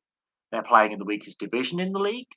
So yes, depending how the Central Division goes, which is looking like a 2-horse race at the top, and then the Jets by themselves, they could get a wild card spot because Arizona and Chicago are absolutely diabolical. They are the two, and they're in the Central, so that could actually affect how that plays out for wild cards. They could be an outside chance for a wild card. I think they're just an average side. They had a slow start. They've started to pick up some wins. And we'll have to see what they look like after comparing them to other expansion teams. But they're playing like a true expansion team. They're not great. They're not bad. Apart from the Ottawa Senators bad, the Washington Capitals bad. They're not doing too bad. No, I think the Buffalo Sabres have trademarked that because the Coyotes have actually been in the playoffs in living memory. That is a joke, by the way. The Coyotes have actually been in the playoffs in the last 10 years. The Sabres haven't. I think the Sabres have trademarked being a tire fire. The Coyotes may want to be challenging that trademark and copyright, but I think the Sabres have gone, we want to be as crap for as long as possible. Just saying. The evolution of goalies, yes. Yes, they've suddenly gone bigger is better, which is not necessarily always the case because you need to be very, very nimble. They weren't always short, fat kids either. Sometimes they were very small, slight individuals, and it was all down to speed of glove and athleticism. But the quality, not just the size, it's more now the coaching, the quality, the equipment has massively evolved. You now have the face mask. Yeah, you didn't. I think the last player to play without a face mask in the league was in the 70s. So that the equipment's changed, the style of play's changed. Um, yeah. Uh, Again, it's a different game now to what it was 30 years ago. Um, the goals have stayed the same size. It's the person in front of it's changed. But I wouldn't necessarily say bigger is better. I've seen many a man mountain of a goalie in various levels of the game who's not very good. And if you go to Europe, not all the goalies are massive. It seems to be an NHL thing. It seems to be an NHL kind of fetish that they go bigger is better, and that's not always the case. Just putting it out there, it's not always the case. There seems to be this trend amongst GMs going, if he's shorter than 6 foot, let's not have him. So Eddie Lack is 5'11". He's an NHL level goalie. He's too small apparently, which I think is a misnomer because there are some very talented. You look at the European leagues, and as a hockey fan in Britain, there's been some goalies I've seen who are like 5'6", 5'8", who are playing in the top 2 tiers in the British game. I've seen some very small goaltenders, and they are very, very good. It's all about your athletic ability and your skill level rather than your size. Size isn't everything. I think that the Blackhawks might challenge that as well. The Blackhawks are a tire fire as well with what's going on off the ice. I think the Coyotes might do something. They've got to win. I think both the Coyotes and the Blackhawks are equal. They're trying to outdo each other for how bad they can be. Every other team is superior to them. But then the LA Kings aren't doing so great themselves. So the LA Kings are also going, hang on a second, we might want to implode here as well. So there are several teams that could do it, but we're very early in the season. There are two teams without a win right now, and they're both in the Central. And that, for me, is one of the toughest divisions to get out of. They are not making playoffs. And it's not the Coyotes are 1 point below Chicago. Both of them got overtime losses. Both of them have not won games. LA have won one game all season. So the Seattle Kraken as an expansion team are doing better than about a third of the league right now, which is saying something. There are some really bad teams right now. There's a clear gap between solid mid-table battling over the wild cards and the final playoff spots, and narrowly missing the playoffs who are just solid but not outstanding. Teams at the top and the teams at the bottom. There is an underclass of teams at the bottom right now. The three Californian sides aren't looking great. Then you have Chicago, which has obviously got its ongoing issues, and then obviously you have Arizona, and they're both in the same division, and their head to head could decide how bad they are. Their head to head when it comes to playing against each other in the Central could decide if they are as bad as the Capitals in 74-75 or worse. Because if, let's say, their head to head are the only games they win all season and they have a losing record in that head to head, there's your worst team. I think the worst team will come down between the Blackhawks, Coyotes, and the Kings. That's where the worst team this season is going to come from. And the Sabres could implode yet. The Florida Panthers, after Coach Quenneville's step down, could implode. They had seven straight wins out the gate, unbeaten, no drop points, top of the league. They could now implode and go on a losing streak because their coach has changed. Bear that in mind. But yes, there's about three teams that I think are in contention for being the worst of all time, and we're looking at them right now. But with the 3 point game, with the overtime loss, we might not see that. But at the moment, I can't see how LA, Chicago, or Arizona get to double figures of wins. If one of them makes double figures wins, they're not as bad as Washington. But I think the Coyotes Chicago head to head is going to have a big bearing on who is the worst team. If Arizona can sneak a win out, a couple of wins against Chicago because of what's happening with Chicago off the ice, Arizona may not be the worst team in the league. Um, Oh, look, the Senators, for once, Eugene Melnick is not the most hated owner in the league. The team with the worst record right now is Arizona because they've only got one overtime loss, whereas Chicago have two overtime losses. Yeah, they're both pretty bad. And the LA Kings have a win and an overtime loss. They're, they're, there's some joy there. Yeah, but all told, those three teams right now are looking like complete and utter meltdowns. Compared to the rest of the league, if you're going by win percentage and points percentage of what you could have achieved. The Senators, the owner is still a complete lunatic in Eugene Melnick, but um, in saying that, they have a decent record. They are an improving side. They've gone through their rebuilds. They're trending in the right direction. They have an outside chance of making the playoffs. They might even get into the playoffs without even needing a wild card. Like, you never know. You know, they could comfortably get in. We don't know what's going to happen this season. Looking at the start of the season, with the negative news that's been coming out of the league, that's affected more than one team. Um, the Senators could get, but there are teams worse than them. So while they could be an outside chance of the playoffs as things currently stand, they might go on a run. They are playing in the right way. They're playing the right style. They want to. They're a young team. They're playing the game. They're approaching the games in the right way. They're going out to win every night. That's their aim. They know they're not the best team on the eye. They know that they've not got the most talented roster, but they're playing with heart. They're playing with soul. They're playing with energy. They're trying their best, and that's what you expect from your players. Even if your team isn't great, if you see your team going out and putting a shift in every night and trying, then as a fan, I can accept not having a great record. But if your team is just going out there and are absolutely horrific, that's where you start losing that. That's what the fans turn on the team. Is when the effort isn't there. I'm a fan who's all about the effort. I've seen some bad teams play where there's just no effort. There's no willingness to try. You know, when the effort. I mean, but this is the joy of having a franchise league. You can't get relegated to the league below. This is one of the positives of the American model, as I call it. Um, but it's also on the downsides. You can just deliberately not play well and tank, which I don't. I don't like tanking. I really don't like tanking. I like to see every team try 110% every night, and effort can take you a long way and get you a lot of wins. And Chicago are just a disaster. Arizona are a disaster. LA are a disaster. Whether the effort's there or not, I don't know. But those three teams, that is an absolute shambles. That's a shower of shit if you're a fan of the Kings, the Blackhawks, the Coyotes this season.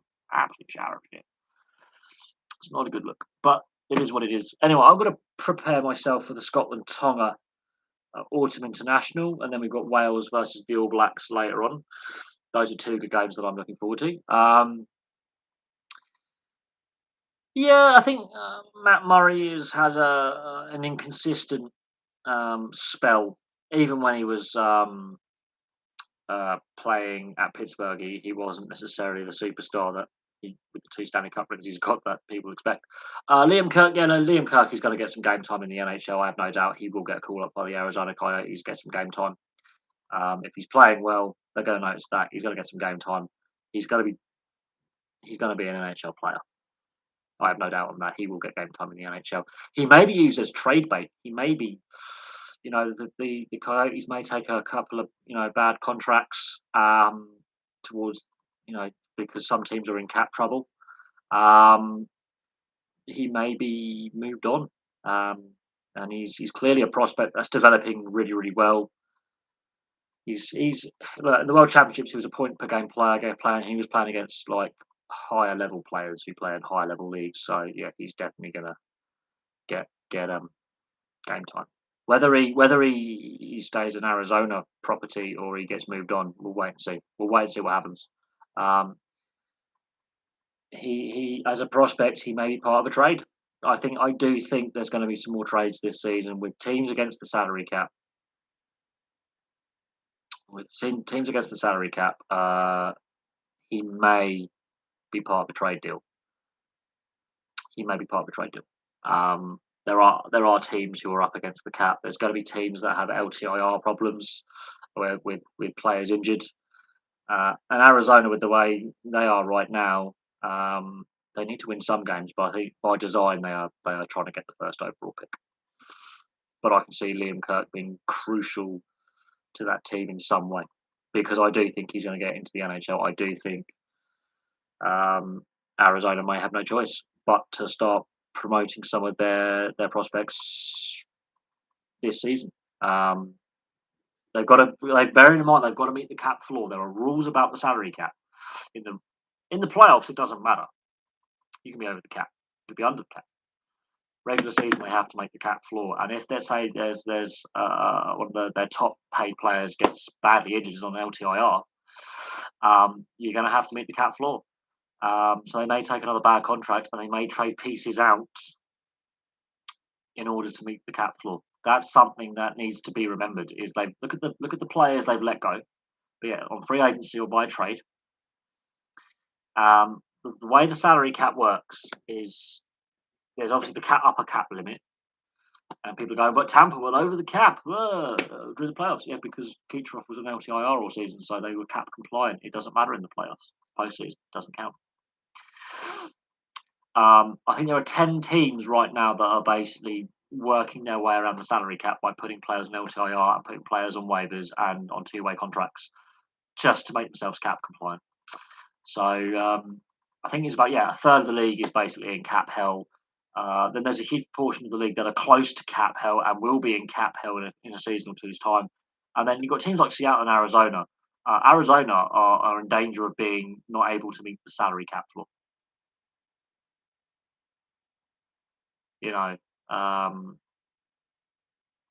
Arizona are in danger of failing to meet the salary cap requirements by not having enough salary on their cap. They're going to have to take one or two more bad contracts or one or two more players by the deadline or even before. So Arizona could be very active in the trade market. That could actually, ironically, improve the team. Liam Kirk is on an entry-level contract. There's a few other prospects that are on entry-level contracts that have signed. So in that regard, promoting them to the starting lineup or into the match day squad doesn't necessarily get them above the cap floor. They're going to need to make some trades, take a bad contract, maybe release a couple of the lower paid players, get a higher paid player in, or a couple of bad contracts in. They might have to let go of some draft picks and prospects. But the way they're tanking, I don't know. It depends which ex we're talking about. If it's my latest one, then no, I hope she has a shit day. The conversation we had last night was not very pleasant on her behalf. But she's a narcissist, so she has to be the centre of attention. So she was very uncomplimentary about my Instagram last night. She was very uncomplimentary about, it might. I'm not gonna lie. I think it looks awful. So does your fluorescent hair, love. Oh, and some of your tattoos. But I don't say that. Not my problem. You're a cunt. Yeah, I dropped a C-bomb there. Ooh, Facebook is going to block me. YouTube is going to ban me. Oh no. Yeah, no, I'm going to be watching the Scotland game and the Wales game. So I've got my trusty notepad out. It's going to be interesting watching some international rugby. Considering that I obviously prefer rugby league. Hopefully, it's a high intensity contest. We'll see how the weather obviously affects the Scotland game. We know Wales are going to shut the roof, which I don't like. I think it takes something away when you're playing in perfect conditions all the time. It's not truly a test match thing. Because a true test match is you've got to play the opposition, but you've also got to play the conditions as well. And when you've got testing conditions, it makes a better test match, in my opinion. And so we'll go, oh, but it's a slogfest. Oh, it's so mistake. Yeah, you're testing yourself against the opposition. You're going to be physical in your face. Oh, and the weather's a bit naff. And that's why I think the Scotland-Tonga game could be very unpredictable. I think Tonga have a very good chance of upsetting things, but they have to get their handling and their discipline right. If Tonga get their discipline wrong and their handling disappears, Scotland will grind out a win.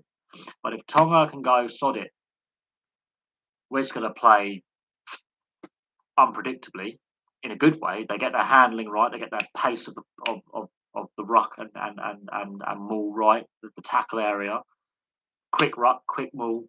Then Scotland defensively, I'm not sold on Scotland. And if you can put pressure on the scrum half, fly half, inside centre axis for Scotland, they tend to implode. It doesn't matter if it's Finn Russell or Hastings or whoever's at that fly half pivot and inside centre pivot with the scrum half. If you can put pressure on their kicking game, their passing game, they tend to try and score off the first play, which tends to be a disaster for them. They try and score off the first ruck. You've got to earn the right to make the space. What I find interesting is the Southern Hemisphere nations are touring for the Rugby Union, but Australia and New Zealand in the Rugby League went, no, we're not going to the World Cup. We're going to pull out. We want it next year. There was some politics at play there. It was nothing to do with COVID.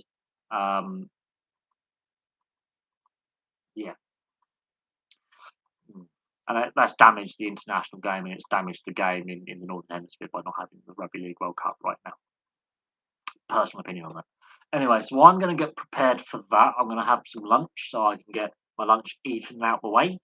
But I've got half hour, so I'll take a couple of more questions. I think in about 10-15 minutes, I'm going to call it a day. Prepare for get my lunch sorted, make a couple of sandwiches, sit back, watch the Scotland game, get that review up, then watch the Wales game, get that review up, and I might do an evening live stream on the other channel, on the History Boffin, after the Wales game. So about 7-8 o'clock this evening, I might do a live stream on the History Boffin, which will be interesting because I do think there's a lot to discuss in regards to a lot of major things happening. We've got the Glasgow Climate Summit.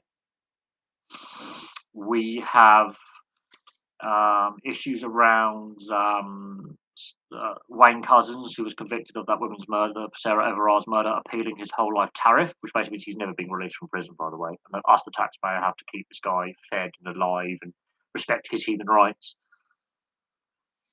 Bring back penal servitude in the sense of make them work in like grotty mines and stuff with no regulation. I think the Conservative Party might do that.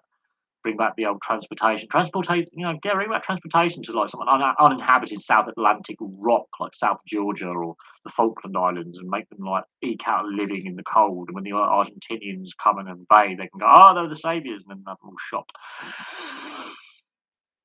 Am I expecting a good crowd for the Millennium Stadium? Well, now Scotland and Wales have the COVID passport system in place, and we've seen issues with the COVID passport system not working. So there may not be sellouts. There may be empty seats at both Wales and Scotland. I think the Ireland game. There's going to be the Ireland games on tomorrow, I believe, on ITV. So I'll be watching the Ireland game as well. England Autumn Internationals are on Sky, so they get no viewers. And I don't really care about England's Autumn Internationals, really. I'm not a big fan of Eddie Jones and his coaching style.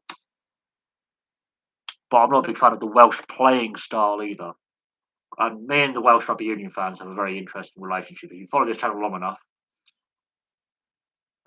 I regularly have ongoing arguments with Welsh Rugby Union fans, and I have done for a very long time. I don't like them; they don't like me. It's a minority, yes, but we don't like each other. So, and I do hope the All Blacks smash the Welsh today. 68 years, make it 69. Giggity. But I'm not expecting sellouts because of the COVID passport system and it not being fully effective, especially in Scotland. Plus, it's Scotland Tonga, and I think that's unfair on the Tongans because the Pacific Islanders always play aggressive, fun, off the cuff rugby. They're physical. They're going to be in your face. It's going to be a brutal encounter. You're going to know your ribs are going to know you've had a game. I like watching the Tongans and Samoans and Fijians play because they're unpredictable. They're fun to watch. They're underrated. The Tongans, I think, are the best Pacific nation side as well. I think they're better than the Fijians. I think they've got the better talent. They're underrated. They're dangerous. They've got some athletic outside backs. They've got some pace. They've got physicality. The weakness is the scrum. The forward pack when it comes to the breakdown, the ruck, the maul, They're not as structured. It's the scrum is their weakness. But one-on-one defending, they will leather you. When I say leather you, you're gonna get a fair crunching hit. So there's a lot of inexperienced Scotland players in this squad. They've lost to Tonga before, um, which will be in the back of the mind of one or two of the players and the coaching staff. I think it was early on in Gregor Townsend's time as coach. They lost badly, I think, to Tonga at home. They were up at Aberdeen, I believe, at Pittodrie, but they lost. The Tongans will be aware of that. They know they've got the Scottish number if they play their best rugby in challenging conditions. So in half an hour's time, we're going to find out if this Scotland side is up for the fight, especially with 12 debutants in the squad. Are they going to be prepared for the physicality that the Tongans are going to give them? Oh, right. They've had a bit of renaissance. They're not going to challenge for the title. They're this. I think Arteta. He's under a lot of pressure. But yes, he has got that FA Cup to his name, so that's helping a little bit. But I think their goal is to be better than last season. They need to just improve on last season. Narrowly missing out on Europe. That's going to be a big dent to Arsenal's pride because they've been so consistent for qualifying for Europe since the Wenger era. But they haven't got the squad to win the league. But they can win a cup competition. They could be dangerous in the FA Cup. They could be dangerous in the League Cup. If they can get one of those trophies, that will be a boost to them. It still means they're bringing silverware in a less successful period of post Wenger, and it's springboard to then future success down the line. But they've got to work on their transfer policy. They need to have a bit more grit in their midfield. They need to have a Vieira type player. They need to have a Manuel Petit type player. Good solid box to box midfielders, which they lack right now.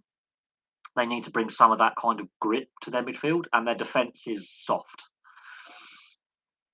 Their defence is not where it should be. That's an area of improvement. I think down the lines, Arsenal need to improve. They need to get a more solid centre back pairing, and they need to work on the grit and determination and energy in midfield. They've got some great technically skillful players who are great on the ball and play very stylish when they're on, but they do need a more solid midfield and defensive core. They need to get a veteran from somewhere who can galvanise his teammates, or a couple of veterans who are hardened, grizzled. And I think that's where the game is not as good as it once it was. You don't have those characters anymore. The game has gone to too much of this skilled side of the game, where that type of gritty box to box midfielder doesn't have as much of a role as they used to. And tackling's gone out of the game a little bit. That's where we need a bit of a shift change back to what the 90s and early 2000s was, in my personal opinion. You need those energy guys. And I think every team needs them. And not enough teams have that gritty box to box, gnarly midfielder like a Dennis Wise or a Roy Keane or a Vieira who can have his head to head battle, a Robbie Savage, Claude Makalele. Not enough teams have those guys who will be up, roll their sleeves up and get dirty. And that is a massive weakness, I think, of Arsenal long term. They need a couple of those type of players in defence and in midfield, and guess what? Suddenly they can compete. Liverpool have that with Henderson. City don't ironically have that. They just try and just kill you with possession, which eventually will stop working. Chelsea have that. Chelsea have that gnarly kind of player. They always fight. Kante does a Makaleli job. He's not a dirty player. He's not a gnarly player. He's an energy guy. The better teams have that. Goalkeeper. They're the one who gets slammed when they have a bad performance. The goalkeeper is the last line of defence. When they have a bad game or make that one mistake, the media kills them. That's the position I respect the most, because they're the ones when they have a bad game or they let in that one bad goal, suddenly they're a crap goalkeeper, when actually they might pull up 9 saves before that bad goal. Partly because I used to be a goalkeeper as well at school, so Same in rugby, like the fullback is the last line of defence. They're the ones, if they miss a tackle, um, make a mistake, the spotlight's on them, they get hounded. Um, the scrum half, fly half combo and the fullback get brutalised in the media in rugby league and rugby union. The halfbacks and the fullback, same in football. The last line defence is the goalkeeper. They're the ones who get destroyed in the press when they make a howler. The press go after them. Can be a very lonely place. You've got to be a bit mental, I think, to be a goalie. Same in ice hockey. You've got to have a screw loose to be willing to be facing a firing squad sometimes. If the team in front of you is not very good, they get away with not having the bad press. You're the guy who gets slammed in the media. Oh, this guy's not very good at this level. They're the ones who get a drilling quite a lot of the time, which I think is unfair, but it is what it is. Like, that's my personal opinion. I think I call it football. You obviously call it soccer, but I think the goalkeeper. Same in ice hockey. It's the goaltender. They're the ones who get hammered when their stats don't look good, when they're facing like a firing squad every night and the goals against and the save percentage is below league average. Look at the team in front of them. The team in front of them is not very good. You are facing a firing squad every night, and you've got to be a bit mental to be in net. You've got to have a screw loose to be a goalie because like your body from head to toe is on the line every game. Every game you're on the line. Like there is no place to hide. It can be very lonely out there, very very lonely in net. That one bad performance could, the media will pick up on that. You might have 5 or 6 really good games and have another bad performance, partly because the team in front of you is not very good. Iker Casillas, I mean, God, there was sometimes he kept the scoreline down when he was playing for Real Madrid, when Real Madrid had the Galacticos era, and for Spain when they suddenly fell apart. He was in that 5-1 against Holland. He kept the scoreline down. There was I think they lost 5-1 once or 5-0 to Liverpool in the Champions League several seasons ago, many about 8 years ago. And again, he kept the scoreline down. And he's a world class goalkeeper. He was known as a shot stopper under the cross and the high ball. He wasn't as good. He got better as he got older, but he was facing a firing squad some nights because the defence in front of them wasn't good. But it can be a very lonely place, especially if the defence and the team in front of you can't defend very well. You are facing and the analytics nerds will look at the stats, the save percentage, the goals against, for shots faced. And David De Gea, his stats aren't as good as Henderson. Just putting it out there, his stats aren't as good for save percentage. Last season, I looked at all the goalies in the Man United squad for career games played, and I looked at the last 5 years, including internationals. David De Gea's save percentage and shots faced versus save percentage of how many goals conceded was the worst out of the 4 in the squad. Henderson, Sergio Romero, and Grant all have better save percentages and better goal against averages, and that tells you something. And they played behind the same defence, and then played. And obviously, Henderson played for Sheffield United for a period. Romero, obviously Argentina, and had less games than AS Monaco. And then Grant was playing at various levels in the English league system. And I look at their save percentage, and quality of opposition as well. But you look at professional level, games played, goals against, shots faced, save percentage. Over recent seasons, David De Gea in the Man United squad had the lowest of the 4. And I hate overlooking at analytics, going, "Oh, this guy's terrible." No, you've got to look at quality of team in front, quality of opposition, and how quality shots you're facing. It can be very, very lonely when your teammates who play in the same position have better stats, but the team in front of them is the same. Tells you a lot about technique, coaching, confidence. When the goalie's confidence goes and gets shaken, Like it's like Kepa at Chelsea. Mendy's got far better, far far better stats, more clean sheets, better save percentage, less goals against. He's playing with the same team, the same squad. It's the same players in front of him, and that's where it gets a lonely, lonely. It's like Grubauer at Seattle. Um, he's played at Colorado. He's played at Washington. His save percentage is not where it was with previous teams. He's still a class goalie. I would still have him in my team. I'll still have Grubauer in my team. He's got a Stanley Cup, so he's not a bad player. Let's be honest. Matt Murray, 2 Stanley Cup rings. His save percentage is woeful compared to some of his contemporaries. And now he's at an Ottawa team where he's facing, more adversity, more shots against, a lesser quality team in front of him. His stats are pretty much the same as what they were at Pittsburgh with a better team in front of him. So some goalies go on that run, like Bennington, still at St. Louis, still pretty much the same team in front of him, the same style of play, shall I say. His stats aren't as good. It really comes down to confidence is a big thing as well. When confidence goes for a goalie in such a key position in ice hockey, in lacrosse, in soccer, football, Gaelic football, that's the thing. Gaelic amateur sports, Gaelic football. When your stats go, it's generally a confidence thing. Tim Howard holds the record for an international for saves made at the World Cup and save percentage in one-off game. He pulled off the most saves. I think the game was a 2-2 draw as well, and he pulled off like 16 saves out of 18 shots he faced. Highest save percentage in an international game. I think it was in 2014 at the World Cup. It is football, soccer. Obviously, you face less shots per game than ice hockey.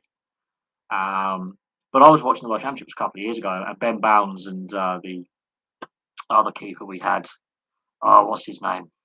Plays for Sheffield. Oh, God, what's his name? They pulled off some of the best saves in that tournament.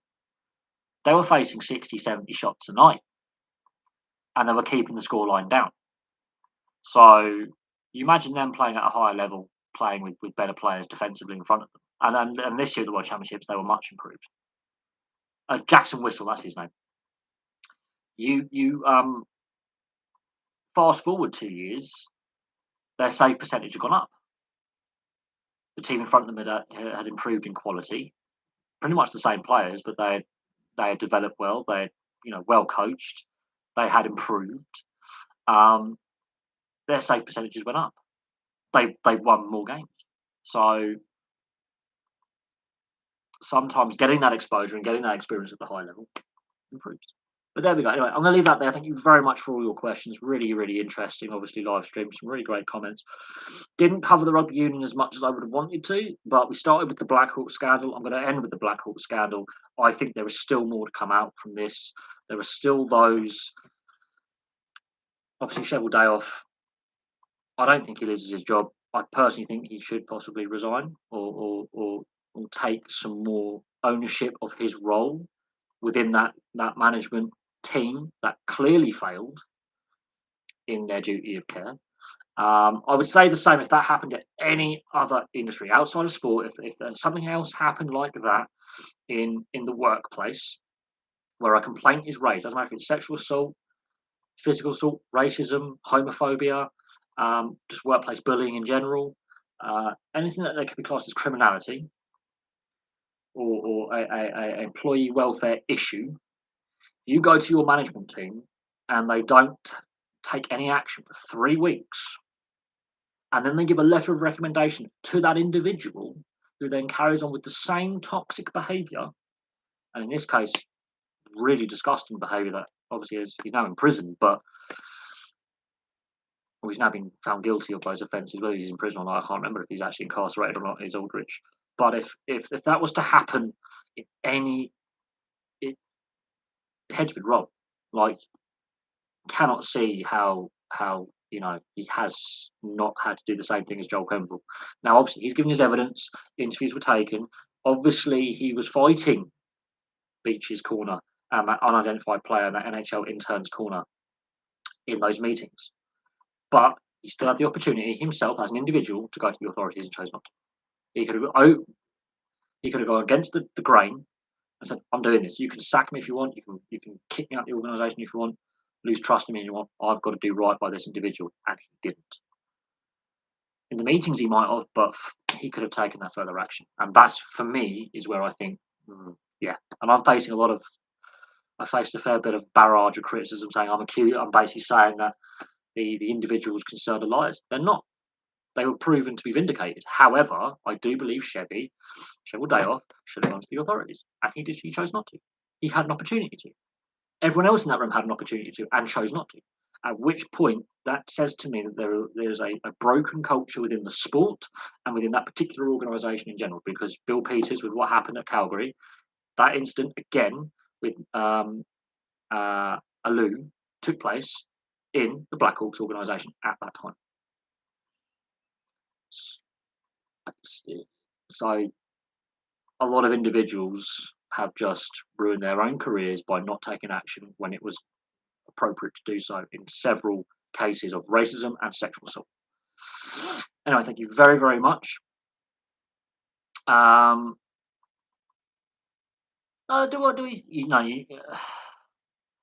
Your last question, do I think you need a goalie less in hockey or soccer? You get the extra attacker.